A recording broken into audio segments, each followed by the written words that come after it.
Sous le vaste ciel nocturne, Lina et Lolo se tiennent côte à côte dans leur jardin, les yeux remplis d'émerveillement alors qu'ils regardent vers le haut à travers un télescope. Des murmures de rêve emplissent l'air alors qu'ils partagent leurs désirs les plus profonds pour l'exploration spatiale, leur voix étouffée par l'excitation.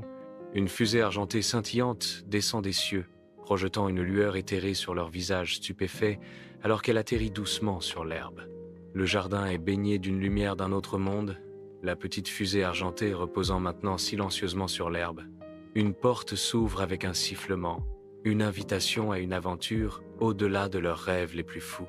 Les yeux écarquillés d'anticipation, Lina et Lolo fixent l'inconnu, leur cœur battant d'un mélange de peur et d'excitation. À l'intérieur de la fusée, Lina et Lolo sont assis côte à côte, prêts pour leur voyage. La fusée avance, les étoiles se transforment en traînées de lumière. Un écran s'anime, affichant une mise en garde urgente. Mission: sauver la planète arc-en-ciel.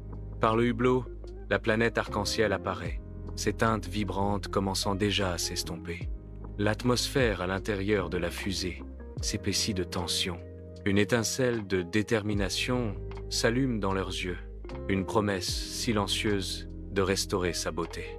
Sous le ciel sombre de planète arc-en-ciel, Lina et Lolo flottent au milieu des restes en niveau de gris d'un paysage autrefois vibrant. Une machine monstrueuse se profile au loin, aspirant sans relâche les dernières traces de couleur. Les habitants de la planète errent sans but, leur joie d'antan remplacée par une tristesse obsédante. Animés par la détermination, Lina et Lolo s'aventurent courageusement sur un chemin dangereux vers la machine menaçante. Esquivant les rayons d'énergie périlleux, ils persistent, leur détermination inébranlable. Au cœur de la machine, ils découvrent un gros bouton rouge. Lina déclare « C'est notre chance, Lolo ».